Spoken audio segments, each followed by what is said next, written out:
Selamat datang saudara-saudari. Hari ini kita bersambung dalam ayat Tuhan, ya, iaitu ayat hikmat. Ya, dalam Alkitab ada beberapa contoh yang dikenakan, yang diberitahu mengenai macam mana guna ayat hikmat. Ya, dalam Kisah Rasul-Rasul babak 6, ya, ia mengatakan ayat hikmat memberi kebijaksanaan dalam pentadbiran gereja. Pada masa itu ada ramai yang menerima penyelamatan Yesus Kristus. Dan apa berlaku? Ya, mari kita mendengarnya. Kisah Rasul-Rasul babak 6.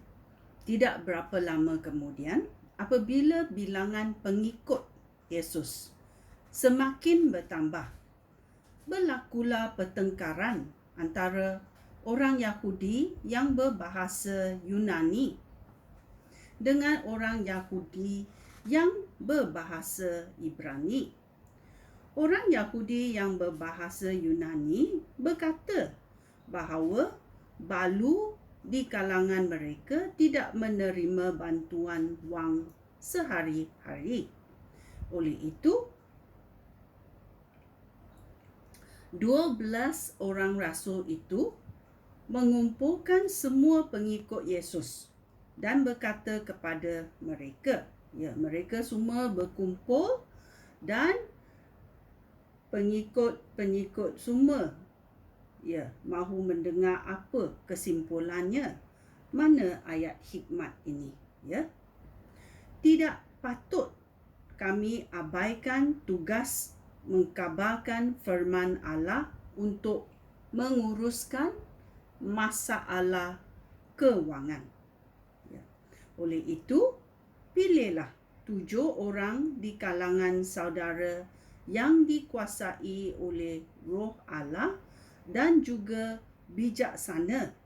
Ya, mereka yang dipilih mesti bijaksana, mesti dikuasai oleh Roh Allah.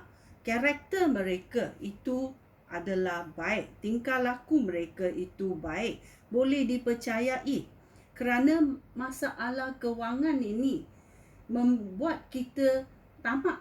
Kalau kita tengok wang banyak, kita mungkin nak wang itu.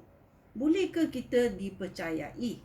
Karakter kita, adakah karakter kita ini tulus? So, ini berlaku. Oleh itu, pilihlah 7 orang di kalangan saudara yang dikuasai oleh Roh Allah dan juga bijaksana. Lalu kami itu adalah 12, ya, 12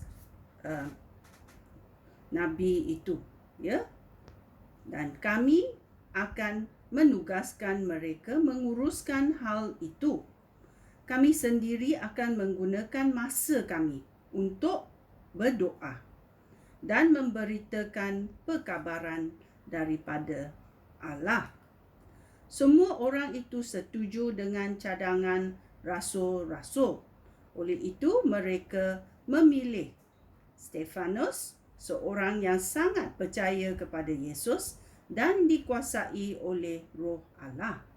Mereka juga memilih Filipus, Prochorus, Nikanor, Timon, Parmenas, dan Nicholas dari Antioquia.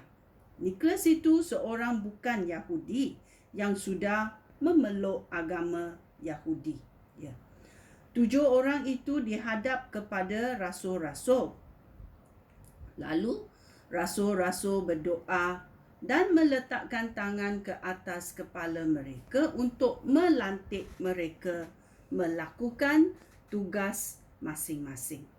Dengan demikian, perkabaran daripada Allah semakin tersebar luas dan bilangan pengikut Yesus di Yerusalem pun bertambah-tambah. Banyak imam juga percaya kepada Yesus. Ya. Kita mesti ada ayat hikmat supaya kita bijaksana dalam pentadbiran gereja. Kalau kita tidak tahu macam mana, kita tanya Yesus Kristus. Kerana dalam Yakobus dia berkata, kalau kamu nak hikmat, tanya saya, iaitu Yesus Kristus. Ya, kita mesti merujuk kepada Tuhan kita, kerana Tuhan kita mentadbir alam semesta dan dia mentadbirnya dengan baik. Ya, so kita yang di dalam gereja mesti juga doa dan memanggil Tuhan supaya memberi kita ayat hikmat dalam segala yang kita lakukan di dalam gereja. Sekian, terima kasih. Shalom.